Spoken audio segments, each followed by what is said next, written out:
awesome. Thank you for having me, guys. And yeah, I don't want to use up too much time. Normally, what I'd do is I'd introduce myself a bit. I'll do that very briefly because I don't want to use up too much time with just talking about myself. I'd rather get into some actual, hopefully, some practical stuff.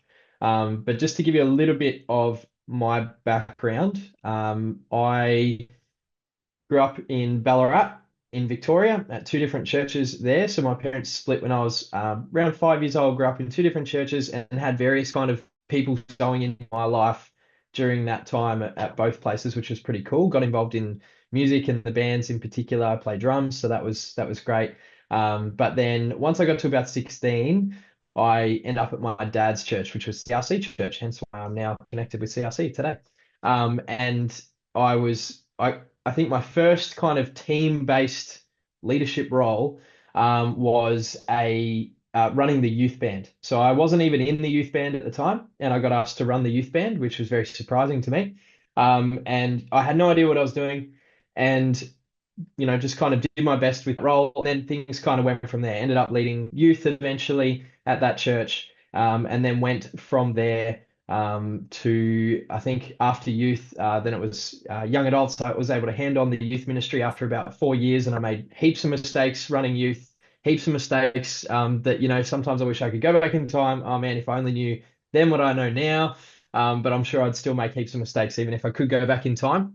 But yeah, I was running the youth ministry there, started relatively smallish, depending on your definition. And then it was never a big like anything like that. It was kind of slow but steady, sustainable growth. And particularly, I think health in the youth team was something that I was really happy to see over those 4 years.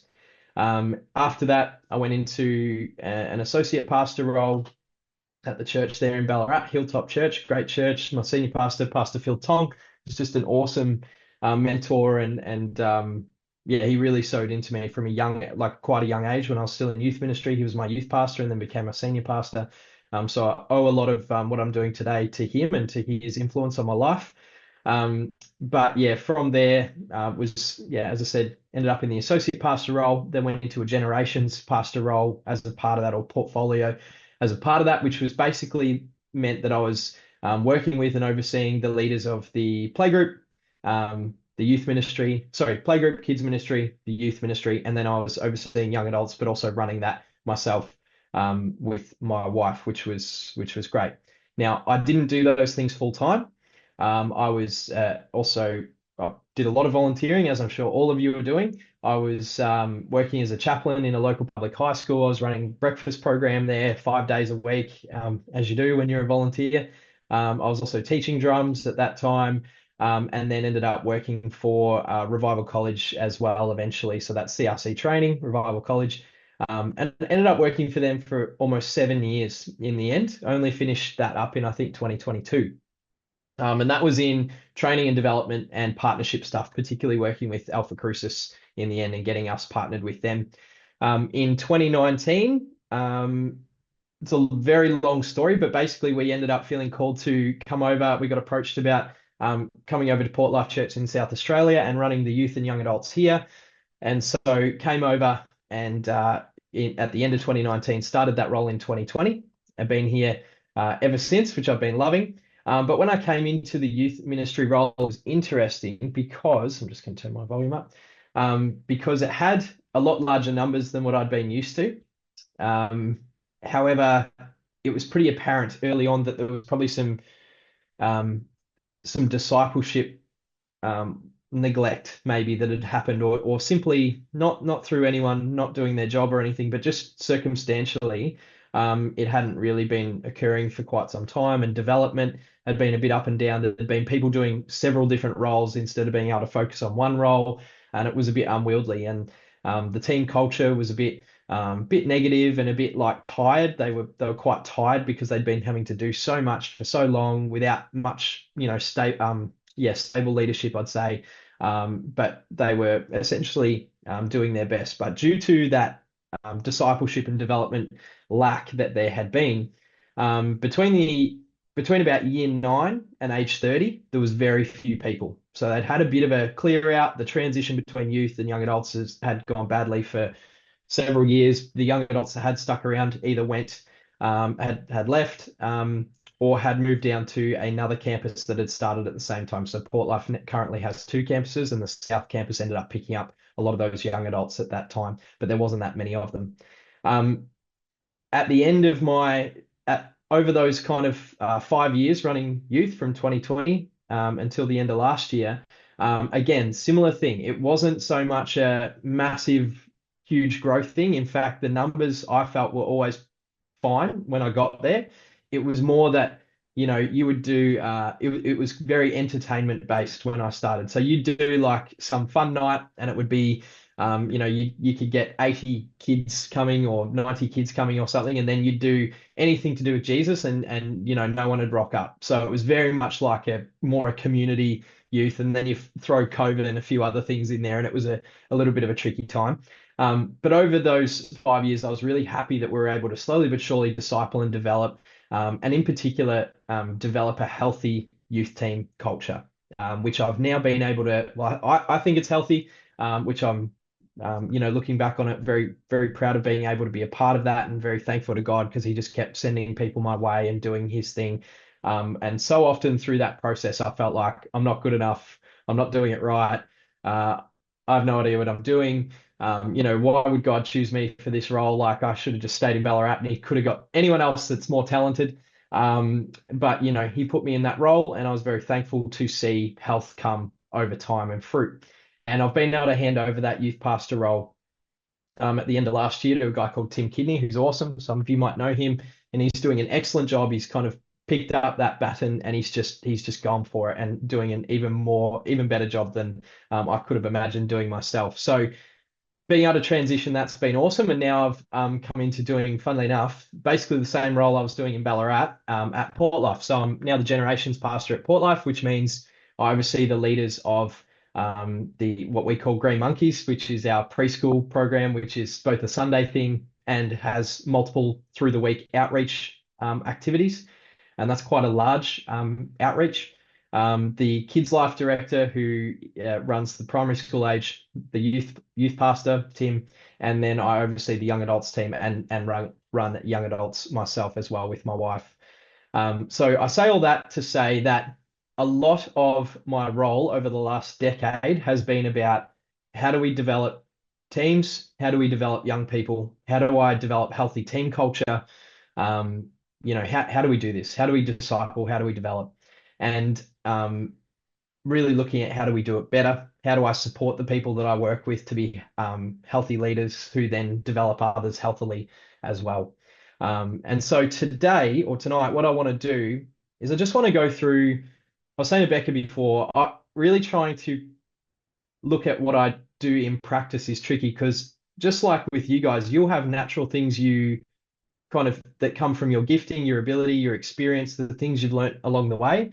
And some of those things that you are just so good at is quite, that you might find hard to articulate to others because the fact is it's because of how God has made you. And I think there's some things where God's made me in a certain way to be good at things. And then I've got a lot of deficiencies as well, just like all of us. But in what I'm wanting to share tonight is really just some principles for development of your teams and of young people. So it's not just youth, it's of young adults, it's of anyone that is on your team. And I think all together, they all kind of build on one another in different ways and mesh together a bit. It's not like a sequential ABC, do this and it'll work out. There's some principles that are very broad. There's other things that are very narrow and practical.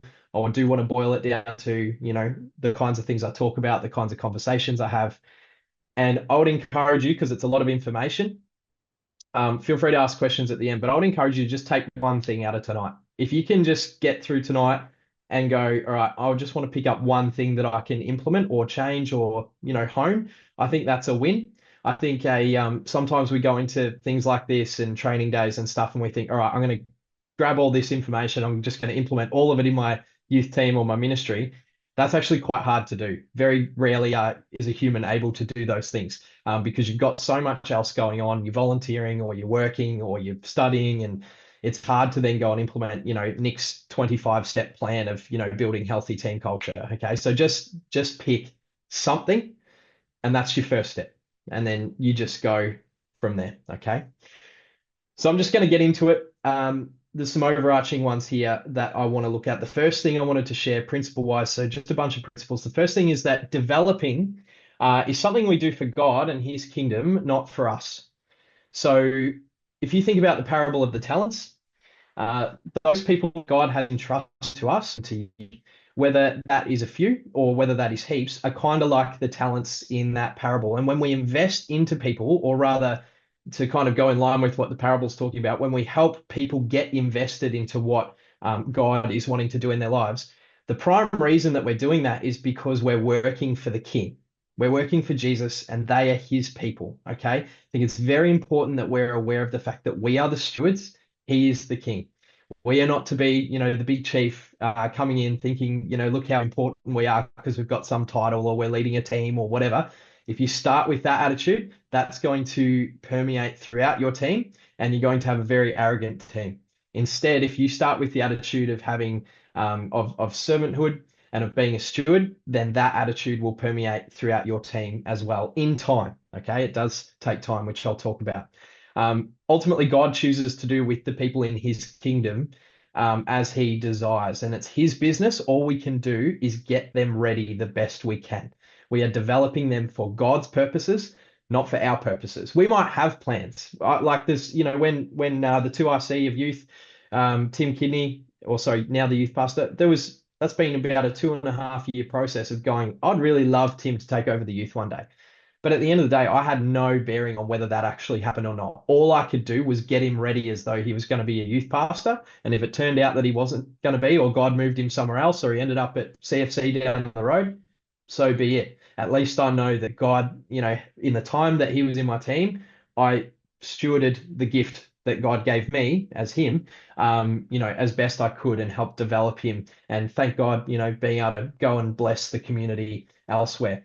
We've been lucky that he's stuck around and that's been awesome, but we always want to look at those on our team as people we are stewarding, okay, for God, not just for our purposes. Also remembering that in the parable of the talents, the stewards who invested got the same commendations from the master. So whether they had lots at the end or a little bit at the end, it didn't really matter. They got the well done, good and faithful servant if they'd stewarded well. Okay, it's not about the amount. It's not about, I want 60 kids in my youth and I've only got one. It's more like, hey, what do you do with that one? Okay, what do you do with those 60? Like it doesn't really, the amount is puffs us up as human beings. And because that's kind of a way that we love to measure things is numbers, and numbers do tell a story. They're great, but they're not everything. You can have something that's very large and it can be not being stewarded well. You can have something very small that is being stewarded with Jesus' heart. So just remember that. So that first one, developing, is something we do for God. Secondly, is being intentional. So just a couple of little quotes I'll say throughout. I think I've read these elsewhere, but then I couldn't find them. So then, yeah, I'll just put them as anonymous. But developers do intentionally what others do accidentally.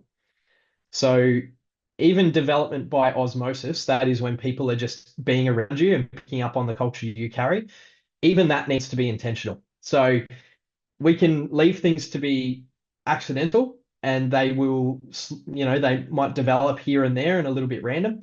But when we're intentional, people will develop better. It's just how it goes. So I'm not saying that people won't develop if you do things accidentally, but it is always going to be better if we're able to do it intentionally. Oh, I got a bit of feedback there. Yep, thank you. So with the generations team that I lead at the moment, what I do with them, because they're adults who are very capable and are all better at their ministry areas than I could be in any of those. So if I ran kids ministry, I would be terrible. And yet I'm overseeing someone who runs kids ministry. How am I meant to develop that person? I'm not an expert in that area. All right. Same with Tim. I think he's doing an excellent job. He's doing the youth team so well, and Joe, who runs our Green Monkeys. So what I do with them is I've just started doing like a personal development plan with them. So I'm trying to be intentional. And basically on this personal development plan, there's a couple of things I do. I ask the question, what is one area of character that you want to develop in? And they provide that themselves. They go away, they think about it, they pray about it. It's not me saying you need to develop in this area because I've noticed, you have this character deficiency. They go, as a child of God, as a human being, not just as a leader, this is an area that I want to develop in. And then they bring that to their catch up with me, and we talk about the how together. So they come up with the what, and then together we do the how. All right, you've said you want to improve in, I don't know, integrity. All right, let's now look at how we practically can look to improve in that area. It's probably a bad example, but hopefully you get what I'm saying. The next question that I ask them on that development plan is, what skill do you want to develop in? So again, they come up with the skill that they want to develop in. Maybe they want to get better at public speaking. Okay. Maybe they want to get better at their public leadership. Maybe they want to get better at developing the young people in their team. Okay. And then again, they come back and then we do the how together. So they come up with the what, the development is driven by them, but we do the how together. Another thing I do is I go and I find resources that will be helpful for them in their leadership. So I go and find books, I find articles, I find whatever I can as it kind of as I read, and I go, oh, that'd be awesome for Joe. So I send that on to Joe, and I try not to just dump a whole thing on them. I'll try and get like one quote, one paragraph, whatever. Even just recently, I bought the three of them, three different books. I prayed about it, thought about it, and felt these particular books would be good for where they're at in their life, in their leadership. But I didn't say, hey, you have to go and read the whole book. I said, hey, try reading chapter this, and just start with that. See if you like it. And we got that for them. I didn't make them pay for that, and just giving them that, and then that way. I said it's not meant to be another demand on you. It's just meant to be something. Hey, just read one chapter. Let's chat about it, and then if you really like it, let's just keep going from there. Okay. So we need to be intentional with development. It doesn't happen by accident. It doesn't happen randomly. The next one is be consistent. So we need to be intentional. We need to be consistent. And intentionality and consistency are two things that are going to keep coming out through everything else I say. So developers do consistently what others do compulsively. Developers do consistently what others do compulsively. We can all go by compulsions. Oh, I think I should do this. So you go do it. Oh, I should do that. I should develop. That works to an extent, but it is way better to be consistent. If you can do things consistently and lock things in to a degree, it is going to reap you much better results in terms of development in teams than when you're just compulsively almost going on adrenaline and what you think is best to focus on at the time. People and teams won't be well developed and harmonized through compulsions because the development will be very erratic. It'll be all over the place. Okay. Consistency with there's two kind of types of consistency in particular. Consistency with messaging, as in not text messaging, but what you're developing them in, as in I want them to know to some extent, particularly with the guys I've worked with, what I'm wanting to develop them in. And a lot of that comes, as I said before, through self-driving. But I'll be consistent in the way that I present that. And so, for example, when I say all these things, I'm not going to say with my Gen team or the youth leaders going to go, hey, we're going to develop together in how to pray for people to receive Jesus, to do that kind of thing. Pray to be baptized in the Holy Spirit. We're not going to do that one week and then the next week do something else and then the next week do something else and then no. I'd actually rather kind of go, all right, we're going to do this whole term. We're going to focus on looking at how do we pray for someone to be baptized in the Holy Spirit. And then the next week, we might start with a bit of information about it. And then the next week it might be that, I pray for someone or, you know what I mean? You kind of just keep repeating for a little bit because you remember they're with you for a very short space of time. Your youth leaders are, or any of the leaders on your team, even if you're not in youth ministry. Okay. So consistency with the messaging, okay, I think is really important. Then consistency with strategy, as in how you're developing. So what you're developing them in needs to be consistent, not erratic. And then how you're developing them needs to be consistent as well. So for example, say if you say, hey team, we're going to do a devotion each week, just in our youth team meeting before youth or something. But then you only do it 2 out of the next 7 weeks. That is really good that you got 2 in. Okay, so that's a win. But it would have been better if it had been consistent. Do you know what I mean? If it had been each time. And that can be really hard when you're a volunteer, when you got family, when you got kids, when you got whatever else is going on in your world. The consistency thing is really hard to do. I started doing a Monday message for our young adults ministry, and I'd, do a devotion based on the previous day's sermon, and I'd email it out to them each week. And it started getting really inconsistent. I'd do it some weeks, I wouldn't others, because Monday morning's not a great time for me to be doing that because other things would be happening and everyone's in at the office. So it was a bit tricky. So in the end, I had to go, I'm either going to have to cut that or I've got to do it. I have to pick one. And so at that time, I said, I'm going to cut it until I know I can do it more consistently. Okay. What you're inconsistent, sorry. Okay. What you are inconsistent on will impact culture. So, or sorry, if we flip it to the positive, what you're consistent in and intentional in will impact the culture. Okay, so if you're consistent and intentional in particular things that you want to develop in your team or in particular leaders, that will also impact the culture. So I wonder, one thing that I'd love for you guys to do at some point, it's a bit of a daunting task, but it is go to your team if you think they'll be honest with you. Otherwise, get them to do this with someone else and go ask them, what would you say that I'm consistent on? And what would they say? And if you don't think they can be honest with you, get someone else to do it. So for example, I want to do team reviews at the moment for me, as in I want them to review me. But and I think they would be honest with me, but I also am a bit like I don't want them to feel awkward. So I'm actually getting my senior pastor to meet with each of the people that are my direct reports, so the leaders I oversee, so that they can, and I want him to ask them, how do you feel like Nic's going? Where's he consistent? Where's he inconsistent? What do you think he can do better? So that I can get an adequate read of like, all right, where do people genuinely see I'm at? It's all well and good for people to go, oh yeah, this is nice, but actually, if we as leaders want to keep developing, we need feedback as well. So asking your team, what am I consistent on? What am I inconsistent in? What do you wish I was consistent on? And that kind of thing. So if they came back to me and said, Nic is consistently lazy, Nic is consistently bad at listening, Nic is consistently poor with communication, Nic says we're going to catch up and then we don't because he, forgets that he has something on all the time, as happened with, this seminar today, because I thought we were going to do it on Wednesday and then I needed to move it to Thursday.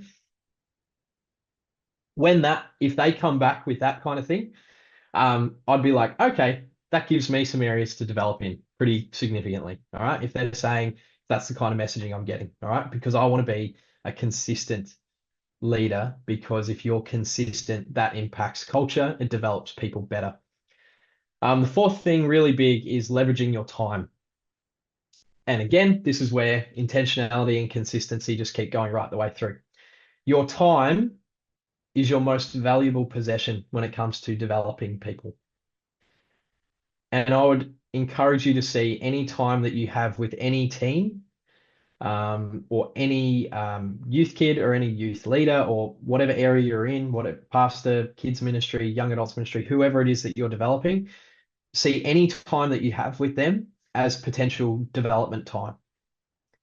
Now, where that gets tricky is where you've got kind of the meshing of friendship and all those kinds of things. So, for example, I keep using Tim as an example, but our youth pastor is also one of my really good friends. So there's times where you do almost need to take your work hat off, or that kind of hat, and just watch footy together. You know what I mean? I get that. But where you can and where it's appropriate, and only you will know that, leverage the time that you have with people as development time. Every second you spend with people on your team or those in your youth is potential development time. So really dumb example, but in our youth ministry, I know one thing that they do now is they often will have to get pizzas. And so within our policy, they can take youth kids with them, but they have to have, a minimum of two and a few other things, and only going point A, point B and back. So instead of just one person, one of the youth leaders going and getting the pizzas and coming back, they will actually take two or three youth kids with them in a safe way. And basically it's used, as much as they're not thinking this, that's a development opportunity, because basically they're going, hey, come along with me to do this thing that's a serving thing, where you're going to see that part of being a leader is, having to duck out, having to go and get pizza, having to drive safely, having to be responsible, having to bring stuff back. There's a level of pressure in that you've got the food for the whole youth ministry, those kinds of things. So they're seeing that youth leader in a space where they have to organize, they have to do those kinds of things. And they're saying, oh, part of being a youth leader is that I have to do, that kind of thing. Or part of what my youth leaders do is there is a level of responsibility. And they're able to see behind the curtain a little bit. Um, with your time, this is probably where if you have a small team or a small ministry, you're probably, and I'm not trying to placate you, but you're at an advantage in this particular area because there actually is less that you need to spread yourself out and around to. So I would really encourage you if you have a very small, ministry that you're overseeing or leaders or whatever, maybe there's only one other person or whatever. Maybe God has you in that space just to develop that one or two other people that you're there with, or that one youth kid that shows up, or whoever it is, that one team member. And you can be really intentional and leverage your time really well with one, two, three others. That if you have heaps of others, they get less time. I only have one child. I get to spend most of my time with my one child. If I have multiple children, then I need to share my time out a little bit differently, and things get affected differently. And there's also a different dynamic that happens when you're together as a group as opposed to one-on-one. Okay, so there's advantages and disadvantages of small, large, and so on. If you have a large team, you'll need to be more selective with how many people you spend dedicated time with.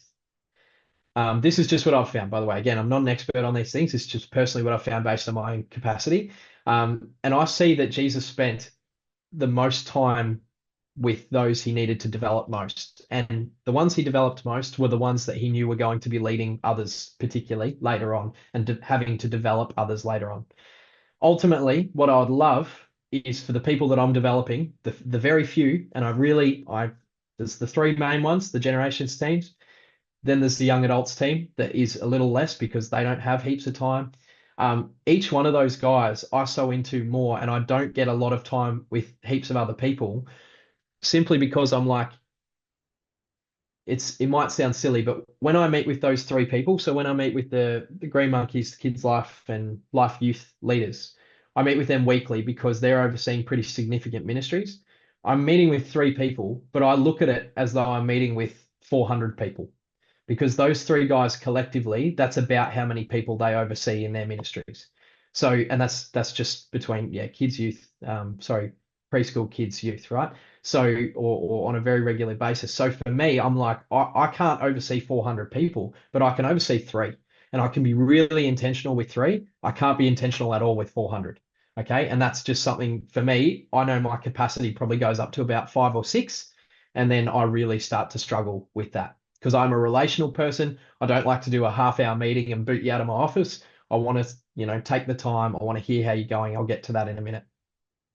So small team, leverage that really well. So into that one or two people that you have, or that youth kid or whatever it is.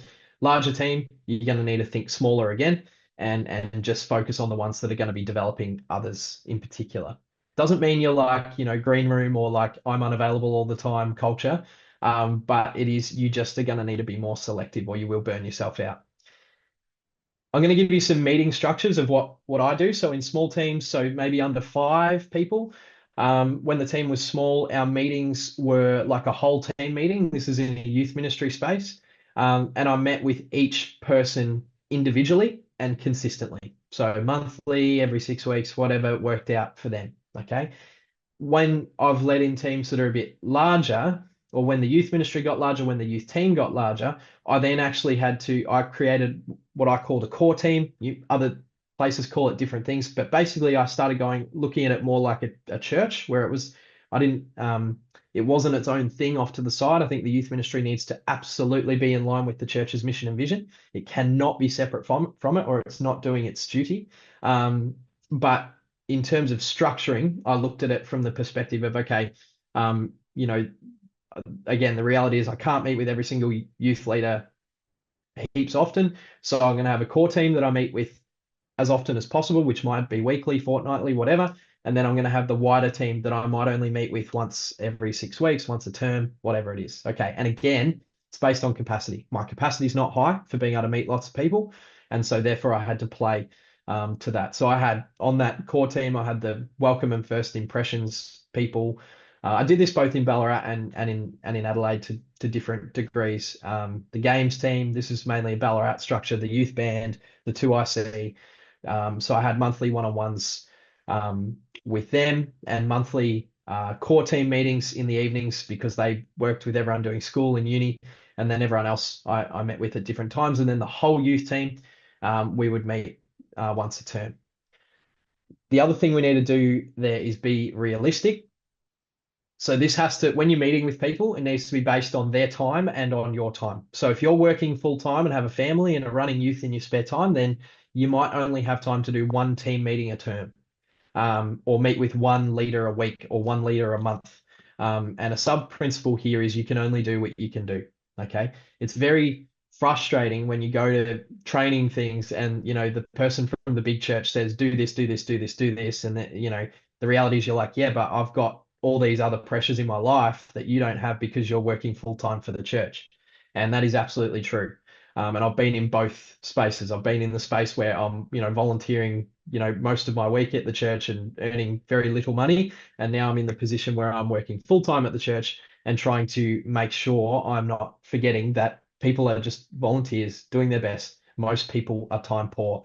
And even in my capacity here, there's times where I feel rushed. Okay. So I can only imagine, well, and have experienced, but it was a little while ago now, the fact that, people in general are just trying to do their best and don't have stacks of time. So you can only do what you can do. People only have the time they have. You only have the time you have. So work with people. I'm not going to give you a rule of you need to be meeting monthly with this many people. You need to be meeting every term with this many. Just do what you can do and develop in those times that you have. Some ideas for potential catch-up times, just in case you wanted this, was I've found things like a before work brekkie with people, sometimes before they go off to work, which then I need to be willing to, actually get up and do that. Especially before having a child, that for me was a big sacrifice. Now it's probably less so. Evening or late meetings at 9 o'clock, if that was the only time people were free and they really wanted to meet, I would do that and just call time on it at a certain point in the evening. Phone call meetings while they're driving to work, I've found really handy. Zoom team meetings so they don't need to leave their house at a weird time. I've also done stuff where it's like, hey, me and someone else's availability has been really poor. So we've done voice memos back and forward and just almost been an unfolding conversation over a couple of weeks, which is stilted and awkward and annoying, but it's still developmental time. You just have to leverage the time that you have. Now, the kinds of things that I think you could be asking in team meetings, this is what I feel is handy. The first thing is to celebrate. What wins have we been having? So when you actually do get a chance to meet with your team, celebrate. What wins have we been having? And it's really important to cultivate positivity. Really important. There is nothing more unattractive than walking into a really negative space, and a negative ministry, and where you walk in and you're like, oh, it's like the other person in the room is a spirit of negativity. We don't want that.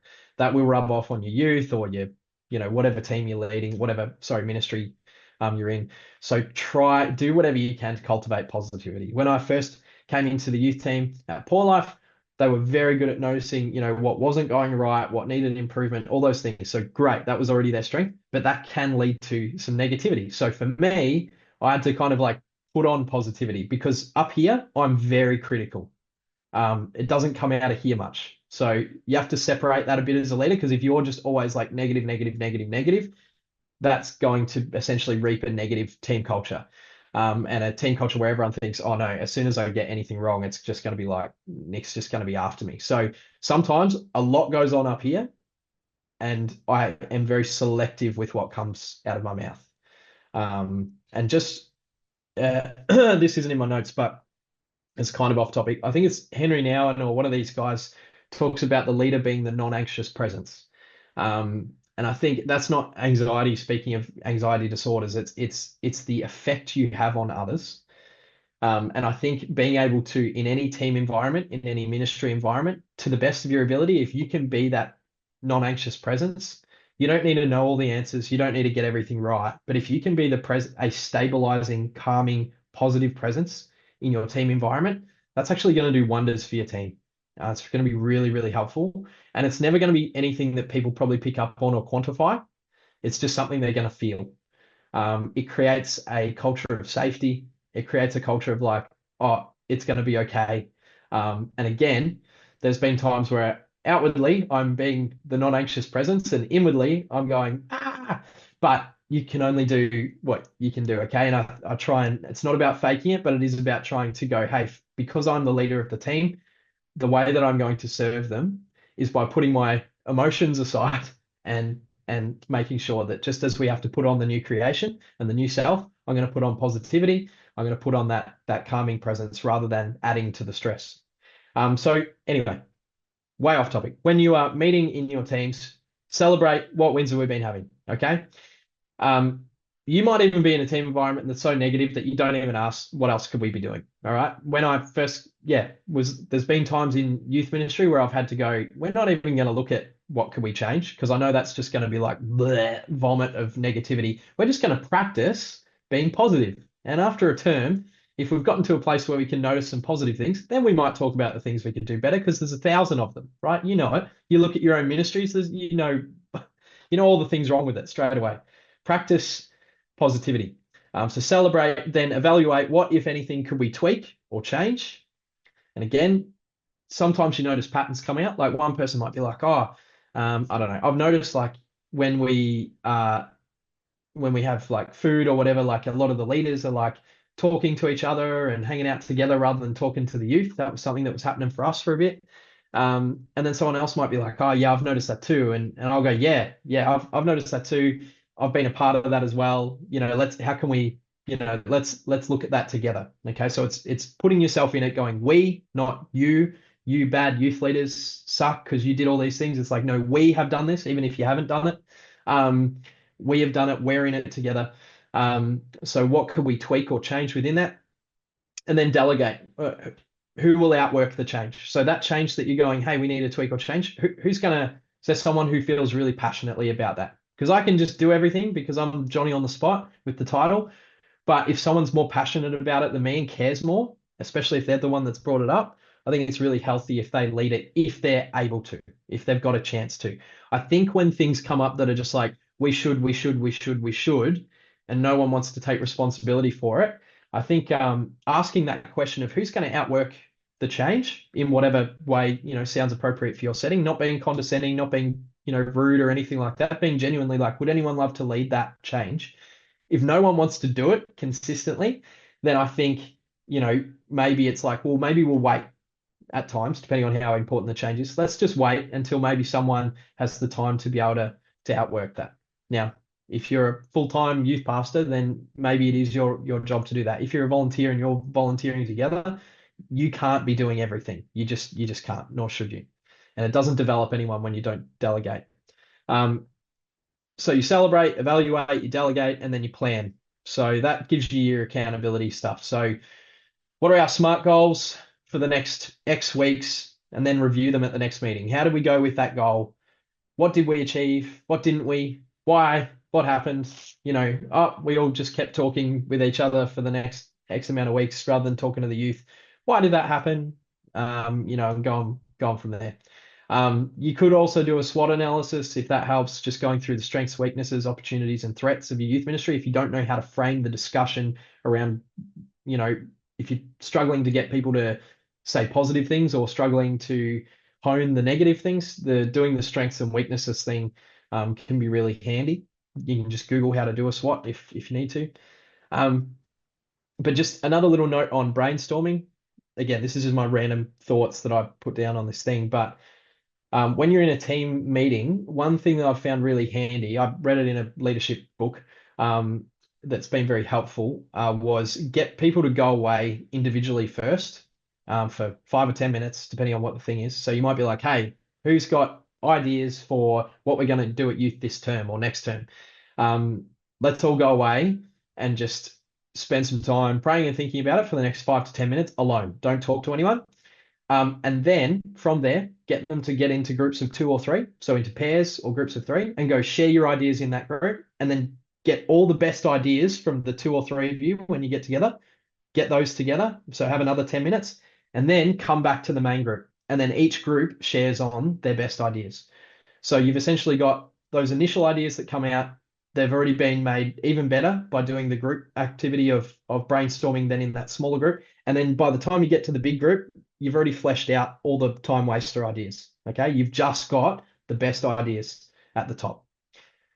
Um, if you're wanting to address some culture stuff in team meetings, so using that same example that I said before, there are times where maybe something isn't changing or whatever, and I might say something like, "Hey, when at youth, I've really noticed, and again, I'm not doing it like, I've noticed that we as a youth team tend to clump together.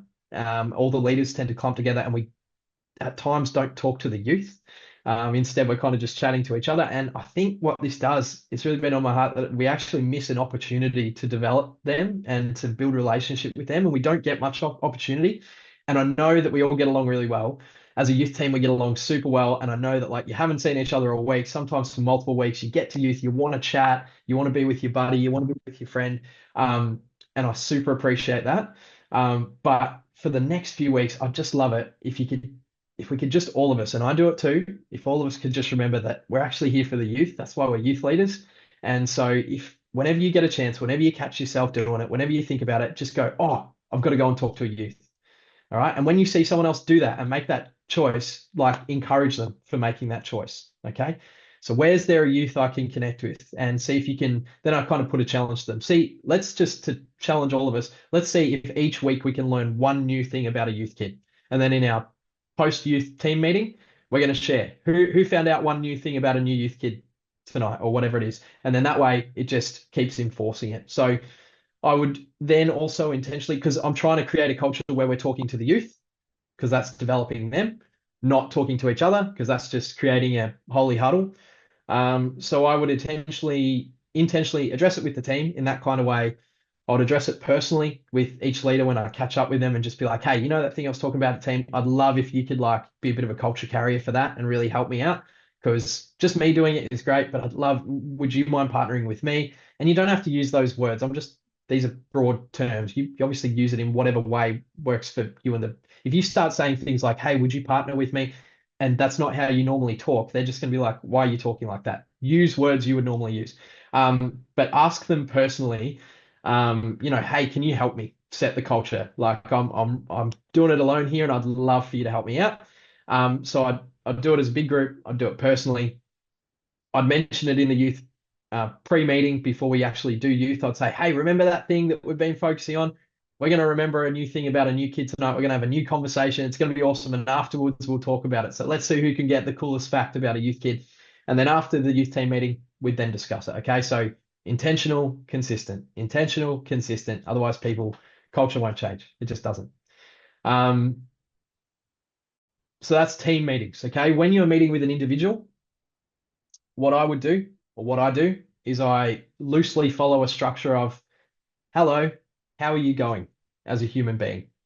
And again, I don't say it like a weirdo, like I just did, but I'm first and foremost wanting to find out how they are as a human being. How are they doing? Not as a youth leader, not as a employee, not as a direct report of mine. How are you as a child of God, as a human being, not a human doing, as a human being? How are you going? And listening. And sometimes that takes up more of the meeting that I'd like because I want to get things done, right? But sometimes they just need that. Now, if every meeting I have with them is just them going blah, blah, blah, blah, then at a certain point, you need to wheel that in a bit or reel that in a bit. But really, sometimes people just need to talk some stuff out. They've got weeks, they're dealing with financial pressures, they're dealing with marriage stuff, they're dealing with relationships, they're dealing with, young adults, they're coming out of school and, everything's a big deal. The price of meat is freaking them out. There's all kinds of things that they need to be talking to you about. And then you're asking them, is there anything I can do to help? In their personal world, is there anything I can do to help? They might be freaking out about uni assignments, like been really struggling with procrastination, whatever. Is there anything I can do to help? And then I go, well, you could do my assignment for me. And I'm going to go, no, I'm not doing that. But what I could do is I can message you and say, hey, how's the assignment going each week? And then each week, I'm going to message you. And so you know that you're going to have to get a message from me and you're going to have to go, oh, no, I didn't do it again. And maybe that helps. I don't know. Just a dumb example, but is there anything I can help? Then I'd ask, how's your role going since we last spoke? That's when you go from the personal into the more professional or the more leadership oriented discussion. although the whole thing is leadership, the whole thing is development. Okay. Um, and then get them to talk about that. What obstacles are you facing in your role? And is there anything I can do to help? Maybe they need resourcing. Maybe they just, are feeling like they're not good enough for it and they just need some encouragement, whatever it is. And then you can ask, what smart goals should we set for next time in your life, in your youth role? And again, smart goals are specific, measurable, achievable, relevant, time bound. Okay, just in case you weren't aware. And then next time you meet with them, you're going, and it might be 6 weeks on, 4 weeks on, 1 week on, a semester on. Pardon me, how are you tracking with those goals? Okay.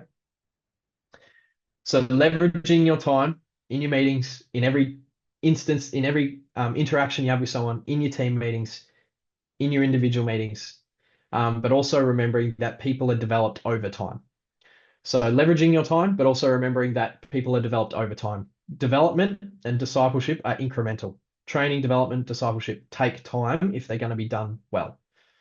Okay, so there's no quick path to developing someone. It's not go and do a course and you're going to be a great leader, or just watch this YouTube video and you'll be a great leader, or go, I don't know, do Bible college and you'll be a great leader. All those things are contributors, but it takes time. Even for Jesus developing his team, he still spent 3 years with them, and that's Jesus. Okay, and that was like almost a daily hanging out with them thing.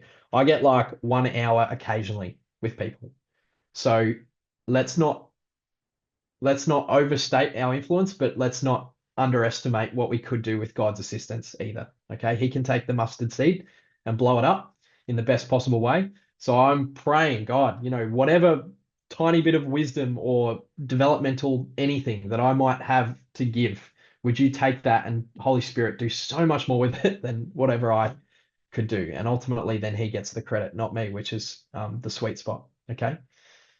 The next thing we need to do, and I'm motoring through all these because I want to get as much out as I can for you guys tonight.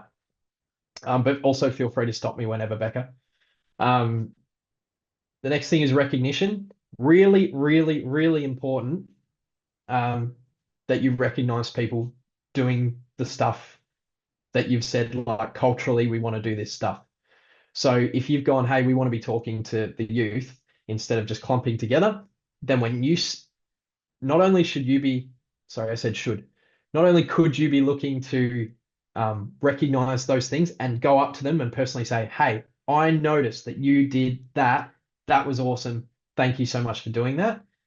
But also developing a culture within your team where you notice. Okay. So in our post-youth meetings, we would do what was a win, and we would do what's something that you saw another youth leader do tonight that you thought was awesome. Sometimes they didn't give much because of the culture that was already there, where encouragement wasn't their spiritual gift. Let's just say that. But over time, we learned together how to do that better. And it was heaps better by the end than it was at the start. All right. So afterwards, sometimes people are getting to the end and, not only are they hearing some positive wins about the night. Oh, I had a chat with a kid and he's really struggling at home and he said youth, his only safe space. Oh, awesome. Like, good on you for listening to him. Good on you for making time for him. But then so-and-so youth leader might, or other person on your team, I'm just using youth as the example because we're rev youthing, but someone else might say, hey, I saw so-and-so,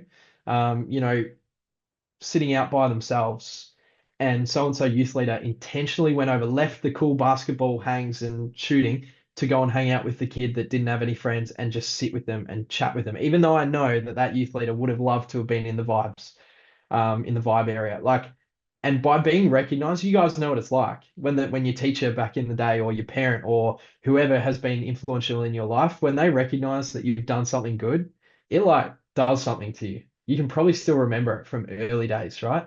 My daughter just got a learning award. She's 5. She got a learning award the other day for sounding out words really well. Okay. She's been doing that kind of okay for a while, but she got this learning award. Now, mate, I can't stop her sounding out words now. She's just like every word she sees, she's just like sounding it out because she's been recognized. And now she wants to do it even more. What you recognize, you propagate. If you type that into Chat GPT, there'll be a cooler way to say that. But if you recognize people for stuff, that will lead to that coming out more and more in that person. And those behaviors, as they're then celebrated, as we said before in team meetings, then other people start to go, oh, that's just what we do. Okay, that's just what we do around here. And I think that's really cool. So make sure you're recognizing when people do those cool things. Not even cool things, the menial things, anything that you think is a good thing to recognize. Just recognize, like, go after the things they're doing well, more so than maybe the areas where they're not doing so well, especially if it's not a big deal, right? If there's little things tell you what, there's been times where I've had some youth leaders so I want to slam their head against a wall, but because they just like it's like they go out to do the opposite of everything we've discussed about culture and everything for the last however long, and it's been a year already, and there's been very, very, very, very incremental change, and then they go out and they do one right thing, and I flip and recognize and celebrate the right thing that they did. Even though they probably did five other things that really annoyed me that night, but let's just recognize the one thing, okay? And I've seen more change from that. Now, also, there's a time and place for having the hard conversation, of course, all those things. I'm not saying never bring that up. I'm saying definitely do that. But another factor there with me is going like you can't drive a 10-ton truck of expectation over a 3-ton bridge of relationship. That's a Paul Scanlon quote from back when Paul Scanlon was still a Christian. And that's always stuck with me as well. And so then going to an environment, when I moved over to Adelaide, I knew no one. I had no relational chemistry with this team. I had no relational history or depth with this team. I couldn't go, hey, we've been doing ministry together forever. You can rely on me. They were literally only doing what I was saying because I had a title. And so rather than use that title to lord over them, I wanted to use that to serve them and encourage them. And part of that was going, hey, there's certain things I can't expect heaps of them yet because I don't have the relational chemistry there. I don't have the relational depth, but I can encourage them in the things that they're already starting to do well. And then we saw that more. So recognition, really key. Owning the vision and culture together is the next one. So when we wanted to create a new culture, when I want to create a new culture or a new anything really, I consult and collaborate with the team I'm working with. Had to do this the other day with the young adults team. We're bringing in some stuff and I consult with them. I collaborate with them. That's a little bit my style as well. I'm quite democratic. Other people do things differently. I totally get there's a time to be visionary and like, hey, we're doing it because God's given me this vision. I get that. But I do think that over time, that consultative approach and collaborative approach actually develops people a lot better than just vision, vision, vision. I'm the spout and you listen, because then they've not been a part of the vision. You've just told them the vision. Whereas when you collaborate and consult with your team, they are a part of forming the vision. So they're then more likely to outwork it. Not always, but that's what I've found. When there's been times leading, cultural change in youth teams and other things, consulted and collaborated with the youth team regarding what we wanted the youth team culture to look like. So doing little activities like when you're having cultural issues or you just want to, bring some development, maybe you're not even having any issues, some good questions to ask to your team. What does our youth ministry look like if it was 10 out of 10? If it was like at awesome, if it was like the best it can possibly be, what would it look like? And one of the first things you get is like 1 million kids here. And you're like, great, awesome, 1 million kids. We all want 1 million kids. Awesome, so cool. What does it look like, sound like, feel like, taste like, etc.? No worries, Jodes, all good. You want to really define that. You want to go, what does our youth ministry at awesome look like, taste like, feel like, etc.? Okay. And I say taste like because maybe it tastes like pizza. Maybe it tastes like, you're getting food in or the youth are cooking things. Don't do that. But what are the things that you want the ministry to actually feel like? And you can use that brainstorming technique that I talked about before. But then you're getting them to help own the vision. You're consulting them. What do you want this youth ministry to feel like? What do you want it to sound like? What do you want it? Okay. And as we went through this, they came up with these kinds of things back in the day. They said, we want to see youth worshiping, setting an example of worship, unashamed youth. We want there to be no big divide between the youth and the youth team. We want the youth to actually be blessing the youth team. We don't want any judgment in worship and ministry time, as there had been. Kids that actually engaged in worship were getting picked on by some other kids. We want to see participation in worship and ministry time. We want to see vulnerability, less fear of people, courage, youth ministering to the youth. So youth praying for each other, the youth band being full of youth kids rather than the youth leaders just pretending they're young. We want to see youth being empowered. These are the kinds of things they came up with when I said, what would our youth ministry look like at 10? What does it feel like? What does it look like? What does it taste like, etc.?